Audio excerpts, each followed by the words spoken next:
জাতীয় থেকে আন্তর্জাতিক প্রান্তিক জনপদ থেকে নগর চারপাশে ঠিক কী ঘটছে এই মুহূর্তে তা নিয়ে আয়োজন এখন চারদিক। আপনার সঙ্গে আছি মোর্শেদ মিয়াজি। বিএনপির ভারপ্রাপ্ত চেয়ারম্যান তারেক রহমান বিমানবন্দর থেকে এভার কেয়ার হাসপাতালে বেগম খালেদা জিয়াকে দেখতে যাবার পথে ৩০০ ফিটে সংবর্ধনা নেবেন। সমাবেশে শুধু তিনি নেতাকর্মীদের উদ্দেশ্যে বক্তব্য দেবেন বলে জানিয়েছেন দলের স্থায়ী কমিটির সদস্য সালাউদ্দিন আহমেদ। সকালে গুলশানে চেয়ারপারসনের কার্যালয়ে সংবাদ সম্মেলনে তিনি আরও বলেন, জনদুর্ভোগ এড়াতে ছুটির দিনে ৩০০ ফিটে এই সংবর্ধনা সভার আয়োজন করা হয়েছে। এরপরও সৃষ্ট জনদুর্ভোগের জন্য আগাম দুঃখ প্রকাশ করেন তিনি। বিমানবন্দর থেকে ৩০০ ফিট রাস্তায় অভ্যর্থনাস্থল, সেখান থেকে দেশনেত্রী বেগম খালেদা জিয়াকে দেখতে যাওয়া এবার কেয়ার হাসপাতাল। প্রতিমধ্যে তিনি অত্যন্ত সংক্ষিপ্ত অনুষ্ঠানে দেশবাসীর প্রতি ধন্যবাদ ও কৃতজ্ঞতা জ্ঞাপন করবেন এবং মহান আল্লাহর দরবারে শুকরিয়া আদায় করবেন। এবার কেয়ার হাসপাতাল থেকে তিনি সরাসরি বাসভবনে চলে আসবেন। ২৬ তারিখ শুক্রবার বাদ জুম্মা তিনি বাসভবন থেকে রওনা হয়ে প্রথমে শহীদ জিয়ার মাজার জিয়ারত করলেন এবং সেখান থেকে জাতীয় স্মৃতিসৌধে তিনি শ্রদ্ধা জ্ঞাপন করলেন। ১৭ বছর ধরে অপেক্ষমান দেশের সকল প্রান্ত থেকে আসা লক্ষ লক্ষ জনতার রাজধানীমুখী জনস্রোত প্রশমনের সাধ্য আমাদের নেই। আমরা নিশ্চিত ইনশাআল্লাহ আগামীকাল বাংলাদেশ তার ইতিহাসের বৃহত্তম জনসমাবেশ সাক্ষী হতে চলছে।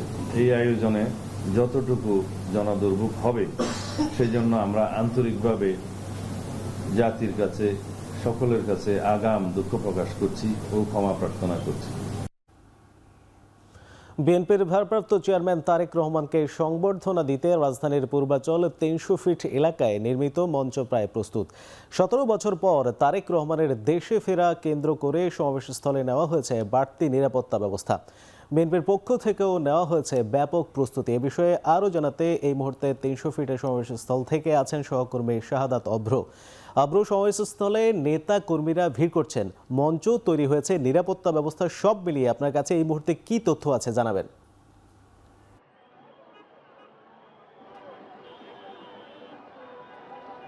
মিয়াজি, এই মুহূর্তে কিন্তু বলাই চলে যে মঞ্চ তৈরির যে কাজ সেটি একদমই শেষ এবং তার পাশাপাশি বলাই বাহুল্য যে এই যে পুরো জায়গাতে সেখানে কিন্তু হচ্ছে কিছুক্ষণ আগেও ছিল নেতাকর্মীদের ভিড়। এই মুহূর্তে কিন্তু যেই আইন শৃঙ্খলা বাহিনী আছে তারা কিন্তু এই পুরো জায়গার দখল নিচ্ছে। কিছুক্ষণ আগে কিন্তু এখানে যেই স্থায়ী কমিটির সদস্য এবং বিএনপির নানা যে নেতাকর্মীরা আছে নেতারা কিন্তু এখানে এসে উপস্থিত হয়েছেন এবং খোঁজ নিয়েছেন নিরাপত্তার।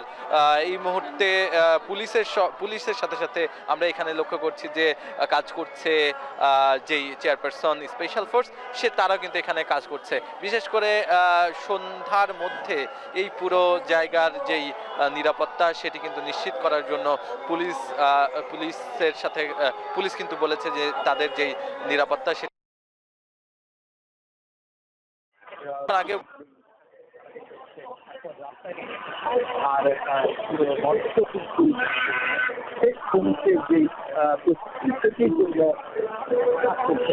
লাইটিং থেকে শুরু করে আগামীকালকে তারেক রহমান দেশে ফিরবেন 11টা নাগাদ এবং 12টা পরে 12:30 নাগাদ এখানে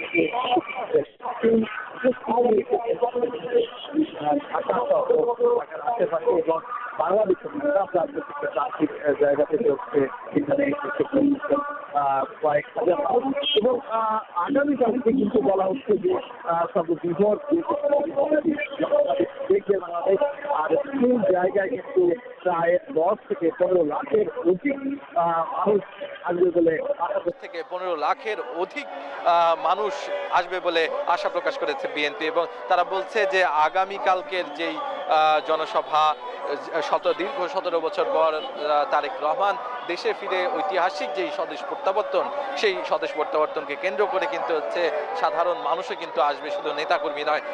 তার পাশাপাশি যদি আরও একটি বিষয় আপনাদেরকে বলতে চাই যে এভার কেয়ারে যাওয়ার পথে কিন্তু তিনি এখানে আসবেন এবং কথা বলবেন। এই যে এই বক্তব্যে কিন্তু দেশের জন্য আগামী যে নির্বাচনে নেতাকর্মীদের কি অবস্থান হবে, নির্বাচনের কতটা কিভাবে হচ্ছে এই নেতাকর্মীরা কাজ করবে, সকল ধরনের নির্দেশনা কিন্তু পাওয়ার ব্যাপারে কিন্তু নির্দেশনা পাওয়া যাবে বলে জানানো হয়েছে নানা জায়গা থেকে, বিএনপির নানা জায়গা থেকে আমরা জানতে পেরেছি। এই মুহূর্তে বিভিন্ন বাস আমরা দেখতে পাচ্ছি এখানে এসে কিন্তু অবস্থান নিয়েছে। তাদের ঢাকার বাইরে থেকে বিশেষ করে তারা এসেছে এবং তারা এসে বলছেন যে কোনো মূল্যেই হোক আগামীকালকে যেই তারেক রহমানকে দেখার যে প্রচেষ্টা, তারা একবার শুধুমাত্র তারেক রহমানকে দেখবেন বলেই কিন্তু তারা এখানে এসে পৌঁছেছেন। তবে তাদের জন্য আলাদা বিশাল জায়গা কিন্তু রেখেছে বিএনপি। সেই বিএনপির পক্ষ থেকে বলা হয়েছে যে প্রায় 1700 মাইক কিন্তু লাগানো হয়েছে, যেখানে যে কোনো অবস্থায় থাকবে সেই অবস্থা থেকে কিন্তু হচ্ছে তারা তারেক রহমানের যেই বক্তব্য সেটি কিন্তু হচ্ছে শুনতে পারবেন। এবং তাদের বিএনপির পক্ষ থেকে নিরাপত্তার বিষয়টি বেশ গুরুত্বপূর্ণভাবে দেখা হচ্ছে। নিরাপত্তার বিষয়ে কিন্তু কিছুক্ষণ আগেও কথা বলেছিলেন সালাউদ্দিন আহমেদ। তিনি বলছেন যে সর্বোচ্চ নিরাপত্তা কিন্তু দেওয়া হবে। যেমনি কিনা হচ্ছে এখানে আমরা লক্ষ্য করেছি পুলিশ এবং নানা ধরনের যে সংস্থা, বাংলাদেশের রাষ্ট্রীয় বিভিন্ন সংস্থা কিন্তু কাজ করছে। এ ছিল 300 ফিট থেকে আগামীকালকে তারেক রহমানের স্বদেশ প্রত্যাবর্তনের সর্বশেষ খবর। মিয়াজি। রাজধানীর পূর্বাঞ্চলের 300 ফিট থেকে বিএনপির সমাবেশ স্থল থেকে সমাবেশের সবশেষে যারা ছিলেন সহকর্মী অভ্র। এদিকে লন্ডন থেকে রাতেই দেশের উদ্দেশ্যে রওনা হবেন তারেক রহমান। এ নিয়ে বিস্তারিত জানাতে লন্ডন থেকে যুক্ত হচ্ছেন সহকর্মী শরীফুল ইসলাম চৌধুরী। তারেক রহমান কখন এয়ারপোর্টের উদ্দেশ্যে রওনা হবেন শরীফ, তার দেশে ফেরার প্রস্তুতির সবশেষ তথ্য কি আছে আপনার কাছে জানাবেন?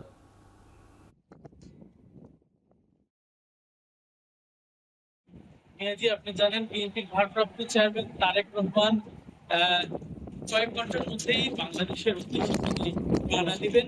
বিকেল 4টা, এখনকার স্থানীয় সময় বিকেল 3টা থেকে 4টার মধ্যে তিনি তার কিংস্টনের বাসা থেকে হিথ্রো বিমানবন্দরের উদ্দেশ্যে তিনি রওনা দিবেন এবং সেখানে হিথ্রো টার্মিনাল 4 থেকে তিনি বিকেল অর্থাৎ এখানকার সময় স্থানীয় সময় বিকেল 6টা 15 BG202 ফ্লাইটে করে তিনি লন্ডন থেকে সরাসরি সিলেটের উদ্দেশ্যে রওনা দিবেন।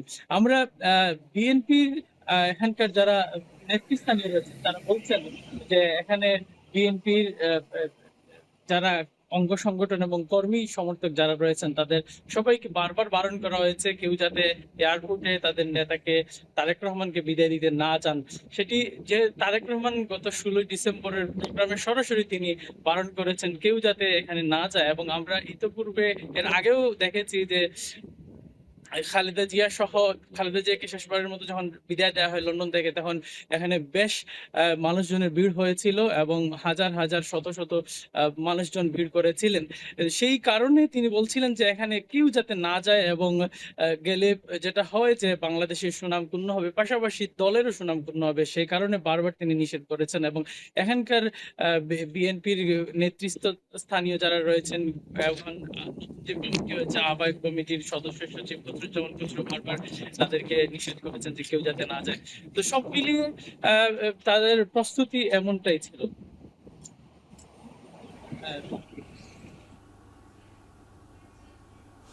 লন্ডন থেকে দেশে ফেরার প্রস্তুতির সবশেষ জানাচ্ছিলেন তারেক রহমানের আমাদের সহকর্মী শরীফুল ইসলাম চৌধুরী। প্রায় 17 বছর পর বিএনপির ভারপ্রাপ্ত চেয়ারম্যান তারেক রহমানের দেশে ফেরা উপলক্ষে রাজধানী ঢাকার পাশাপাশি সিলেট ওসমানী আন্তর্জাতিক বিমানবন্দরেও জোরদার করা হয়েছে নিরাপত্তা ব্যবস্থা।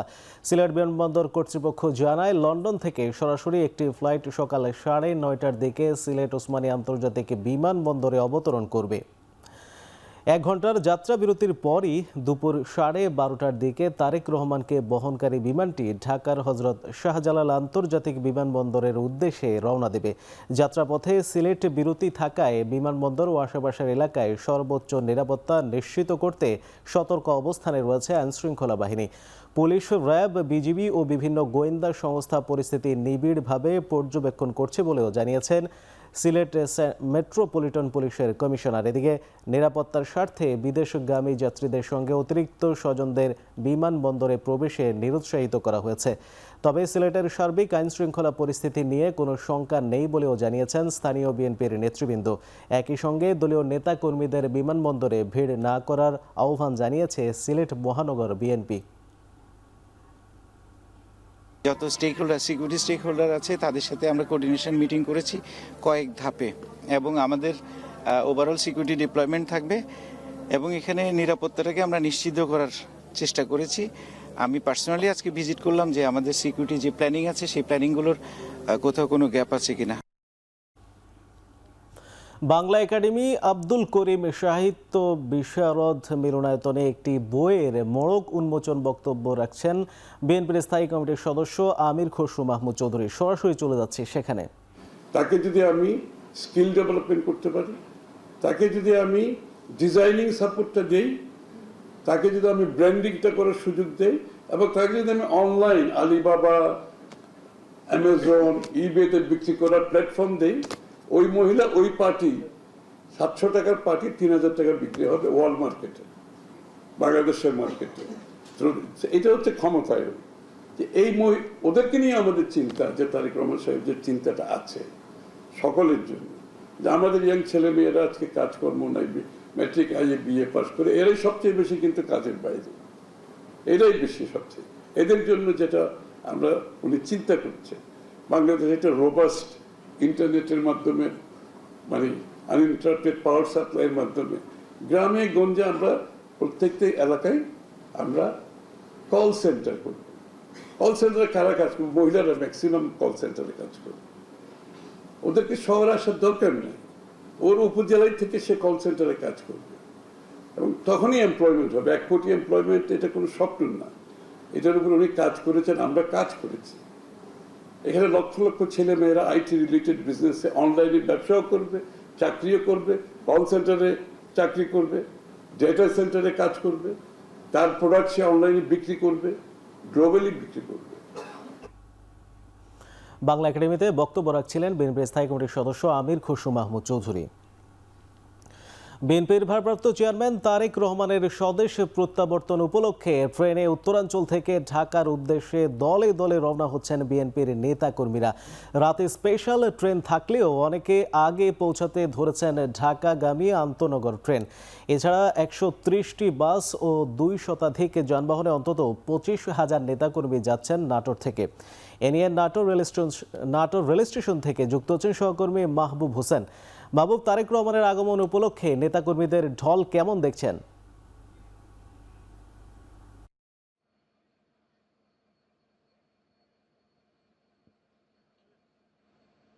আমরা এই মুহূর্তে রয়েছে নাটোর রেল স্টেশনে। আপনারা ইতিমধ্যে জেনেছেন যে বিএনপির ভারপ্রাপ্ত চেয়ারম্যান তারেক রহমানের স্বদেশ প্রত্যাবর্তন উপলক্ষে কিন্তু উত্তরাঞ্চলের যে বিভিন্ন ট্রেন রয়েছে, আন্তঃনগরের ট্রেন, সেই ট্রেনগুলোতে কিন্তু ইতিমধ্যে বিএনপির নেতাকর্মীরা তারা ঢাকায় যেতে শুরু করেছে।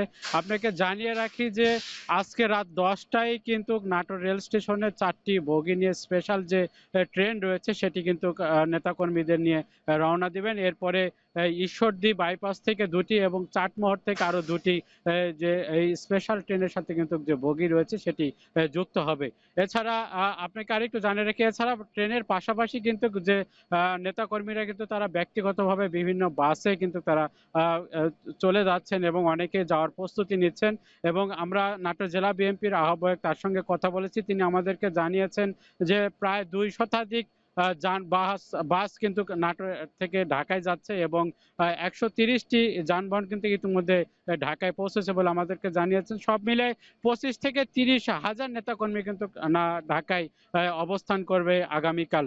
এবং আমরা সকাল থেকে কিন্তু দেখেছি যে শুধু স্পেশাল ট্রেনের পাশাপাশি যেসব আন্তঃনগর ট্রেন রয়েছে, যেসব ঢাকাগামী ট্রেন রয়েছে, যেমন Rangpur express, Nilphamari express, Panchagarh express, এসব ট্রেনগুলোতে কিন্তু আমরা যে ভিড়, সাধারণ নেতা কর্মীরা তারা কিন্তু এসব ট্রেনগুলোতে ব্যক্তিগতভাবে তারা যাচ্ছে এবং এবং রাতে যে স্পেশাল ট্রেনটি রয়েছে সেই স্পেশাল ট্রেনে কিন্তু বিশেষ করে যে নেতাকর্মীরা তারা কিন্তু যাবেন বলে আমাদেরকে জানিয়েছেন। আপনাকে আরেকটু জানিয়ে রাখি যে এই যে দীর্ঘদিন পরে বিএনপির ভারপ্রাপ্ত চেয়ারম্যান তারেক রহমানের যে স্বদেশ প্রত্যাবর্তন, তিনি যে দেশে ফিরছেন, এতে করে কিন্তু ইতিমধ্যে যে নেতাকর্মীদের মধ্যে যে একটি উৎসাহ উদ্দীপনা কিন্তু বিরাজ করছে এবং নেতাকর্মীরা তারা যেটি বলছে যে গণতন্ত্র পুনরুদ্ধার সহ আগামী দিনে বিএনপির একটি দিক নির্দেশনামূলক তারা যে নির্দেশনা সেটি কিন্তু তারা ঢাকার আগামীকালের তারেক রহমানের যে সংবর্ধনা রয়েছে সেই সংবর্ধনা থেকে তারা পাবেন বলে এমনটি প্রত্যাশা। এরপর প্রচার প্রচারণা রয়েছে তারা সেখান থেকে সেগুলো তারা কাজে লাগাবেন এবং আগামী আজকে রাতে কিন্তু আরো যেসব আন্তনগর ট্রেন রয়েছে সেসব ট্রেনে কিন্তু নেতাকর্মীরা যাবেন বলে আমাদেরকে যারা বিএনপি নেতাকর্মীরা রয়েছে তারা জানিয়েছেন।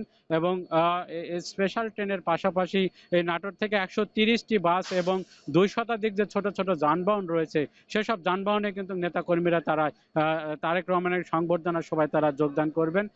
ইতিমধ্যে অনেকেই তারা ব্যক্তিগতভাবে চলে গেছেন, অনেকেই আজকে রাতের যে স্পেশাল ট্রেনটি সেই ট্রেনই বিশেষ করে সেই ট্রেনেই কিন্তু নেতাকর্মীরা এখান থেকে 4টি বগি রাত 10টায় ছেড়ে যাবে এবং এরপরে যে স্টেশনগুলোতে রয়েছে সেখান থেকে আরো 4টি যুক্ত হয়ে তারা ঢাকায় যাবেন বলে আমাদেরকে এমনটি জানিয়েছেন। তো এই ছিল নাটোর থেকে সবশেষ খবর। নাটোর থেকে যুক্ত ছিলেন সহকর্মী মাহবুব হোসেন। তারেক রহমানের দেশে আসাকে স্বাগত জানিয়েছে সরকার। নিরাপত্তার বিষয়টি গুরুত্বের সঙ্গে দেখা হচ্ছে বলে জানিয়েছেন প্রধান উপদেষ্টার প্রেস সচিব শফিকুল আলম। বিকেলে রাজধানীর ফরেন সার্ভিস একাডেমিতে সমসাময়িক বিভিন্ন বিষয়ে ব্রিফিংয়ে তিনি বলেন, প্রথম আলো ও ডেইলি স্টারে আগুন লাগানোর ঘটনায় এখন পর্যন্ত 31 জনকে গ্রেপ্তার করা হয়েছে। গ্রেপ্তারকৃতদের অনেকের বিরুদ্ধে আগের মামলা আছে। ওসমান হাদি ও দীপু দাসের বিষয়ে সর্বোচ্চ গুরুত্ব দিয়ে কাজ করছে সরকার। বাংলাদেশের প্রত্যাবর্তনকে স্বাগত জানাই এবং তার যে প্রয়োজনীয় যে সিকিউরিটি সেটার বিষয়ে যতটুকু তারা চাচ্ছেন, যে সমস্ত মেজর পলিটিক্যাল বিএনপির সাথে কথা বলেই সেগুলো বিষয়ে লুক আফটার করা হচ্ছে। ওসমান হাদির বিষয়টা সরকার সর্বোচ্চ প্রায়োরিটি দিয়ে এটা ইনভেস্টিগেট করছে। মূল সাসপেক্ট না হলেও এর আশেপাশে যারা ছিলেন অনেককেই অ্যারেস্ট করা হচ্ছে। আমরা কিছু কিছু ভাইটাল ক্লুও পাচ্ছি। মাইনরিটিদের সুরক্ষার জন্য আমরা সর্বোচ্চ এফার্ট দিচ্ছি। এই ঘটনায় যারা যারা জড়িত ছিলেন তাদেরকে ভিডিও এবং ভিজুয়ালস দেখে আমরা অ্যাটলিস্ট 12 জনকে আমরা অ্যারেস্ট করেছি। আন্দোলনের শরিকদের জন্য আরও 9টি আসন ছেড়ে দিয়েছে বিএনপি। এদিকে এলডিপির মহাসচিবের পদ থেকে পদত্যাগ করে বিএনপিতে যোগ দেওয়ার ঘোষণা দিয়েছেন রেদওয়ান আহমেদ। দুপুরে গুলশানে বিএনপি চেয়ারপারসনের কার্যালয়ে আসন সমঝোতার বিষয়টি ঘোষণা দেন দলের মহাসচিব মির্জা ফখরুল ইসলাম আলমগীর। গণ অধিকার পরিষদের সভাপতি নুরুল হক নূর, গণসংহতি আন্দোলনের জুনায়েদ সাকি ও বিপ্লবী ওয়ার্কার্স পার্টির সাইফুল হক সহ মোট 8টি দল বিএনপির সাথে সমঝোতা করেছে। দলগুলো নিজ দলীয় প্রতীকে জাতীয় নির্বাচনে অংশ নেবেন বলে জানান ফখরুল। এসব আসনে বিএনপি কোনো প্রার্থী দেবে না। এদিকে এলডিপি মহাসচিব ডক্টর রেদওয়ান আহমেদ কুমিল্লা 7 আসনে ধানের শীষ প্রতীকে লড়বেন বলে জানান বিএনপির মহাসচিব।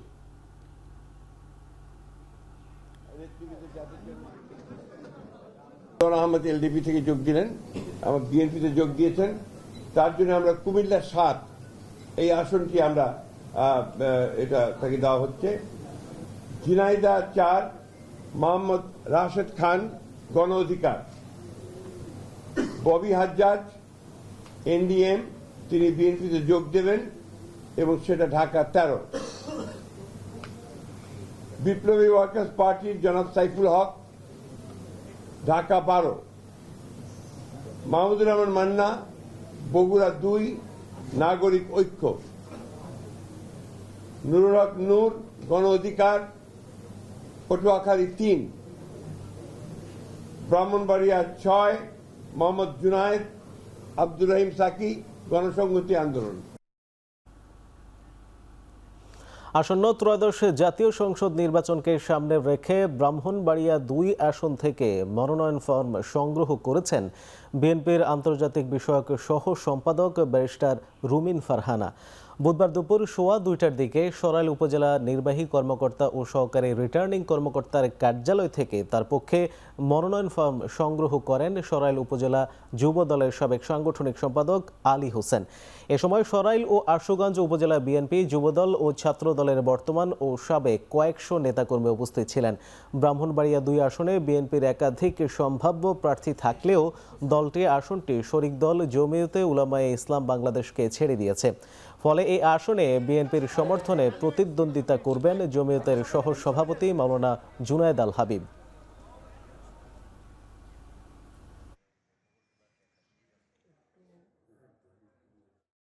আমাদের ব্যারিস্টার রবিন ফারহান আপা উনি নির্বাচনের একটা উদ্যোগ নিয়েছেন এবং এই উদ্যোগে আমরা সকলেই আশুগঞ্জ এবং সরাইল উপজেলার সকল লোক আমরা আজকে একত্র হয়েছি এবং আমরা ফর্ম নিয়েছি ম্যাডামের জন্য।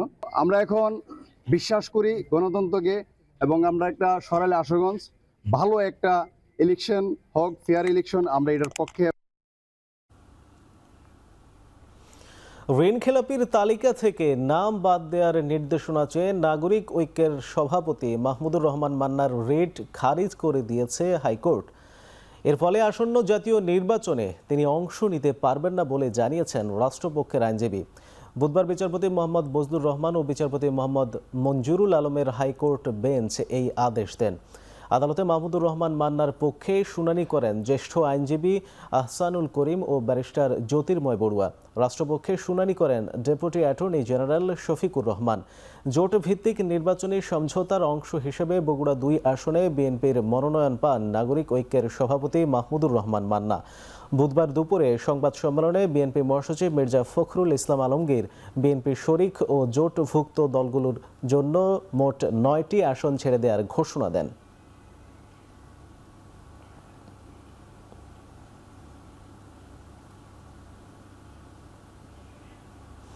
ত্রয়োদশ জাতীয় সংসদ নির্বাচনে দিনাজপুর 3 আসন থেকে বিএনপি চেয়ারপারসন বেগম খালেদা জিয়ার পক্ষে মনোনয়নপত্র সংগ্রহ করেছে বিএনপি। দুপুরে দিনাজপুরের রিটার্নিং কর্মকর্তার অফিস থেকে মনোনয়নপত্র সংগ্রহ করেন দিনাজপুর জেলা বিএনপির সাধারণ সম্পাদক বখতিয়ার আহমেদ কোচি। এ সময় বিএনপির নেতাকর্মীরা উপস্থিত ছিলেন। তারা বলেন, বিএনপি চেয়ারপারসনের পক্ষে মনোনয়নপত্র সংগ্রহের মাধ্যমে নির্বাচনী কার্যক্রমের প্রথম ধাপ সম্পন্ন হয়েছে। বেগম জিয়ার নেতৃত্বে জনগণ আরও ঐক্যবদ্ধ হবে বলে আশা প্রকাশ করেন নেতাকর্মীরা। জীবন বিপন্ন করেও বাংলাদেশের মানুষের অধিকার আদায়ে কখনো পিছপা হন নাই, এমনই একটি মনীষী নারী দিনাজপুর সদর 3 আসনে নির্বাচনে অংশগ্রহণ করতে যাচ্ছেন। এটা আমাদের জন্য অত্যন্ত গৌরবের এবং অত্যন্ত আনন্দের। কোনো দল বা প্রার্থী আচরণ বিধি লঙ্ঘন করলে ইসিকে তাৎক্ষণিকভাবে পদক্ষেপ নেবার আহ্বান জানিয়েছে এনসিপি। সকালে ইসি সচিবালয়ে সিইসির সাথে বৈঠক করেন দলটির নেতাকর্মীরা। পরে সাংবাদিকদের ব্রিফ করেন দলটির মুখ্য সমন্বয়ক নাসিরউদ্দিন পাটোয়ারি। তিনি জানান, সামগ্রিক ভোটের পরিস্থিতি সহ 5টি বিষয়ে সিইসির সাথে আলোচনা হয়েছে। বর্তমান পরিস্থিতিতে নিরাপত্তার বাড়াতে জোরদার দেওয়া হয়েছে। এছাড়া প্রবাসী ভোটের নিবন্ধনের সময় বাড়ানোর আবেদন করা হয়েছে বলে জানান তিনি। আওয়ামী লীগ এবং ভারত নির্বাচন পেছাতে নানা ষড়যন্ত্র করে যাচ্ছে, সেজন্য তফসিল অনুযায়ী নির্বাচন আয়োজনের কথাও ইসিকে জানানো হয়েছে। ফেব্রুয়ারির 12তে যে ইলেকশনের ডেট ঘোষণা হয়েছে সে তারিখেই যাতে ইলেকশনটা আমরা সম্পূর্ণ করতে পারি এবং নির্বাচন কমিশনের এই ব্যাপারে কি পদক্ষেপ আছে সে বিষয়ে আমরা জানতে চেয়েছি। ওনারা আমাদেরকে ইনফর্ম করেছে যে 3 বাহিনী প্রধানকে ওনারা ডেকেছেন, কথা বলেছেন তাদের সাথে, তাদের সে সক্ষমতা রয়েছে। তারা আগামী ফেব্রুয়ারি 12 তারিখে ইলেকশনটা আয়োজন করতে চাচ্ছেন। আমরা জাতীয় নাগরিক পার্টির পক্ষ থেকে বলেছি যাতে এই ঘোষিত ডেট যেটা আছে এটার পরবর্তীতে যাতে ডেট না পিছায়, যাতে ইলেকশনটা যথাসময়ে অনুষ্ঠিত হয়। দীর্ঘদিন বিএনপির সঙ্গে যুগপৎ আন্দোলনে থাকা এলডিপি আগামী জাতীয় নির্বাচনে এককভাবে প্রতিদ্বন্দ্বিতা করবে। বুধবার মগবাজারে কেন্দ্রীয় কার্যালয়ে সংবাদ সম্মেলনে দলের সভাপতি অলি আহমেদ বলেন, আসন সমঝোতার জন্য এলডিপির পক্ষ থেকে 14 জনের সংক্ষিপ্ত তালিকা দেওয়া হলেও বিএনপি তা উপেক্ষা করেছে। দলের মহাসচিব রেদওয়ান আহমেদের বিএনপিতে যোগদানের বিষয়ে প্রশ্ন করা হলে কোনো মন্তব্য করতে রাজি হননি অলি আহমেদ।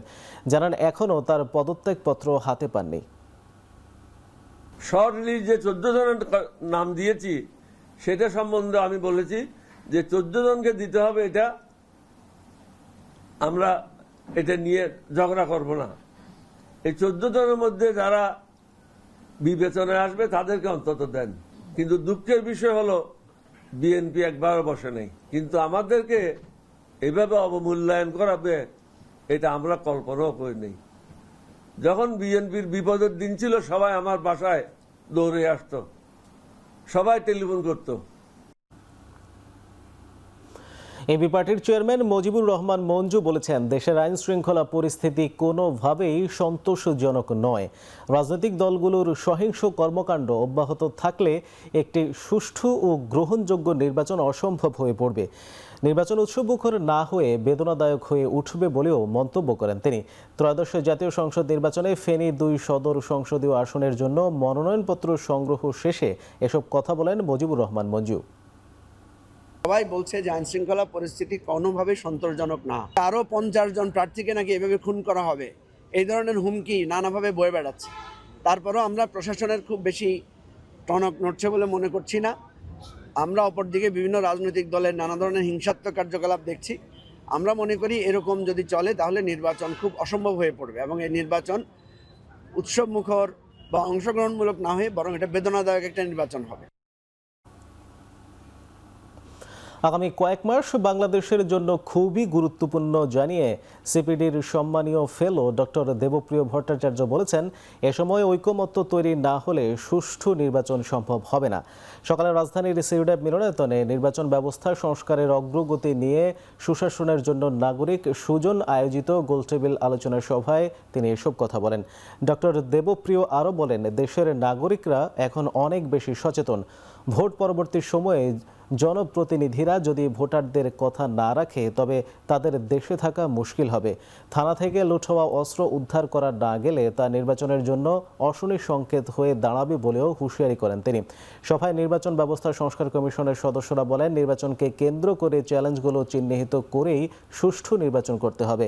অনুষ্ঠানে নির্বাচন ব্যবস্থা সংস্কার কমিশন প্রধান এবং সুজন সম্পাদক বদিউল আলম মজুমদার জানান, সুষ্ঠু নির্বাচনের স্বার্থে ভোটারদেরও সচেতন হতে হবে।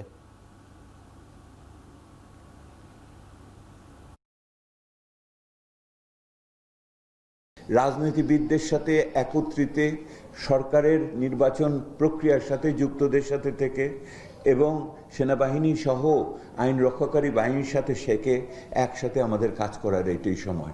জাতীয় ঐক্যের এইটাই দেখানোর একটা সময়। এই জাতীয় ঐক্যর ব্যতিরিকে একটি গ্রহণযোগ্য নির্বাচন, সুষ্ঠু নির্বাচন করা সম্ভব না। এই যে টাকার খেলা যাতে বন্ধ হয়, সরকারের নির্বাচন কমিশন মনিটরিং কমিটি তারা ডেইলি বেসিস প্রত্যেক দিন তারা এটা মনিটর করবে, এটা উপেক্ষিত হয়েছে। পোস্টাল ভোট বিডি অ্যাপে নিবন্ধনের সময়সীমা 25 ডিসেম্বর থেকে বাড়িয়ে 31 ডিসেম্বর করা হয়েছে বলে জানিয়েছেন ইসি সচিব মোহাম্মদ আখতার আহমেদ। বিকেলে নির্বাচন কমিশন কার্যালয়ে সাংবাদিকদের এই কথা জানান তিনি। প্রার্থীদের মনোনয়ন সম্পর্কিত কাজ চলমান থাকায় আগামী শনিবার তফসিলি ব্যাংকগুলো খোলা রাখার অনুরোধ জানিয়ে আরও বলেন, তারেক রহমানকে বিএনপির সংবর্ধনায় আচরণবিধি লঙ্ঘনের বিষয়ে দেখবে সংশ্লিষ্ট returning officer. Postal vote BD এই অ্যাপে নিবন্ধনের সময়সীমা 25 ডিসেম্বর পর্যন্ত নির্ধারিত ছিল। এটা আমরা এক্সটেন্ড করে 31 ডিসেম্বর পর্যন্ত নির্ধারণ করা হয়েছে। এটা আগামী শনিবার আমরা বাংলাদেশ ব্যাংকে অনুরোধ করেছি তফসিল ব্যাংকগুলোকে খোলা রাখতে, যাতে নমিনেশন পেপার সাবমিশনের সাথে যে প্রাসঙ্গিক বিষয়গুলো থাকে, ব্যাংকের ট্রানজ্যাকশনের কোনো বিষয় থাকলে সেটা যেন সম্ভাব্য প্রার্থীরা বা তাদের এজেন্টরা ঠিক মতন সম্পন্ন করতে পারেন। বড়দিন উপলক্ষে রাজধানীর গির্জাগুলো সাজানো হয়েছে। সন্ধ্যার শুরু হবে বিশেষ প্রার্থনা। সেই খবর জানাতে তেজগাঁও চার্চ থেকে যুক্ত হচ্ছেন সহকর্মী শম্পা বিশ্বাস।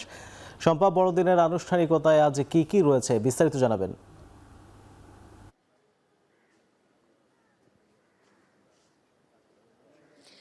বড়দিনের আনুষ্ঠানিকতা খ্রিস্টজাগের মধ্য দিয়ে শুরু হয় এবং সেই খ্রিস্টজাগ শুরু হবে সন্ধ্যা 7টায় এবং এর পরের যে বিশেষ প্রার্থনা সেটি অনুষ্ঠিত হবে রাত 9টায়।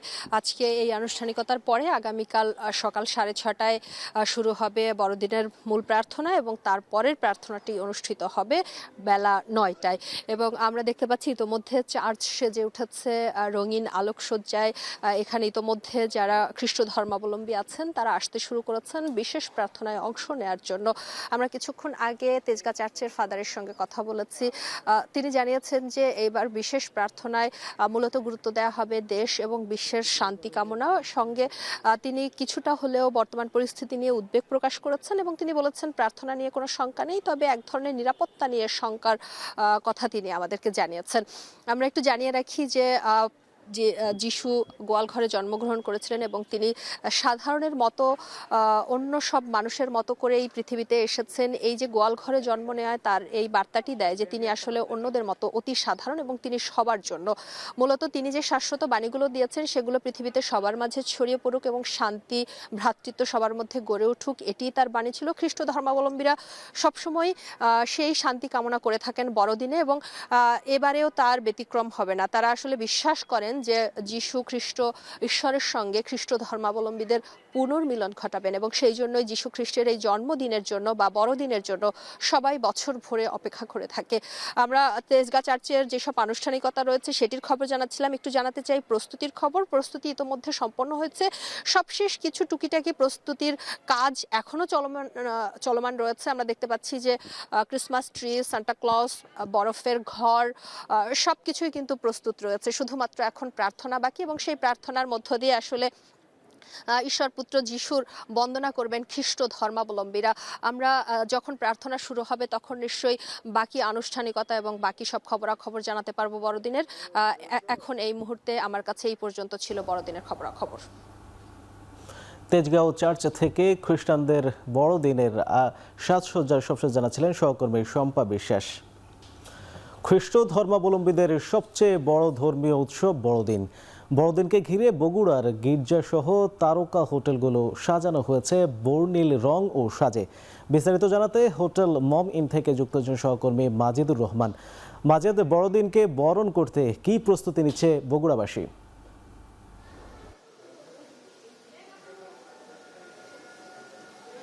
হ্যাঁ মিয়াজি, আপনি জানেন যে আগামীকাল 25 ডিসেম্বর শুভ বড়দিন।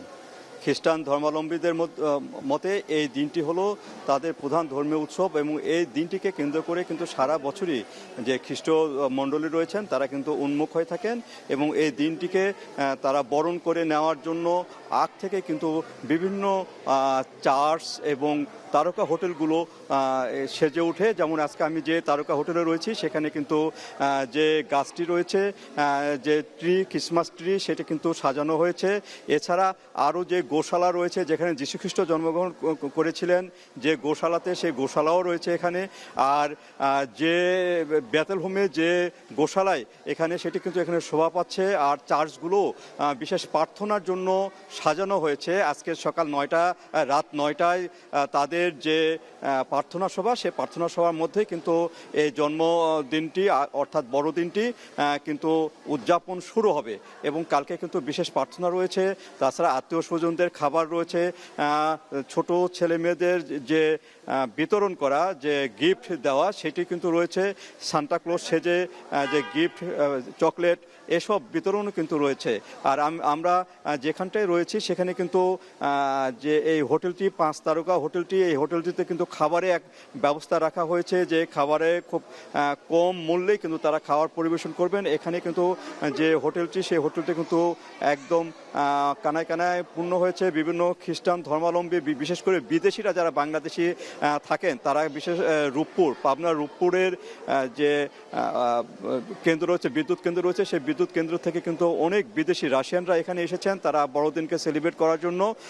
এইভাবে কিন্তু যে বড়দিনের উৎসব, সেই উৎসবটা কিন্তু জাঁকজমকপূর্ণভাবে কিন্তু বগুড়াতে উদযাপিত হবে এবং এখানে আইন শৃঙ্খলা পরিস্থিতি দেখে রাখার জন্য কিন্তু পুলিশ এখানে মোতায়েন রয়েছে। বিভিন্ন চার্চগুলোতে পুলিশ এখানে বলছেন যে তারা একদম নিরাপত্তা দিতে বদ্ধপরিকর, তারা নিরাপত্তা বিধানও করবেন এবং সব সব কিছু মিলেই যে বড়দিনের যে উৎসব সেটা কিন্তু শান্তিপূর্ণভাবে হবে এমনটা মনে করছে খ্রিস্টান ধর্মাবলম্বীরা। তো এই ছিল আমার কাছে বগুড়ার বিভিন্ন চার্চ এবং হোটেল মোটেল থেকে সর্বশেষ।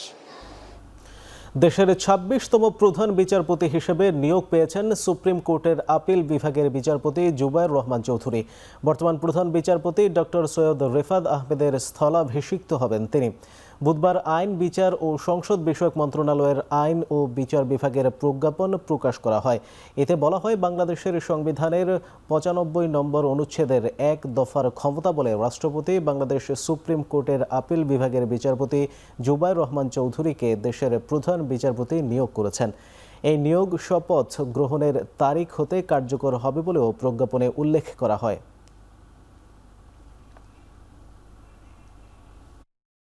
দেশের ১ নম্বর gas stove RFL gas stove, যা বেশি তাপেও ফাটে না আর হ্যাসেল ফ্রি অটো ইগনিশন নিশ্চিত করে ঝামেলাহীন রান্না। আরএফএল গ্যাস স্টোভ, নিরাপদ ও ঝামেলাহীন।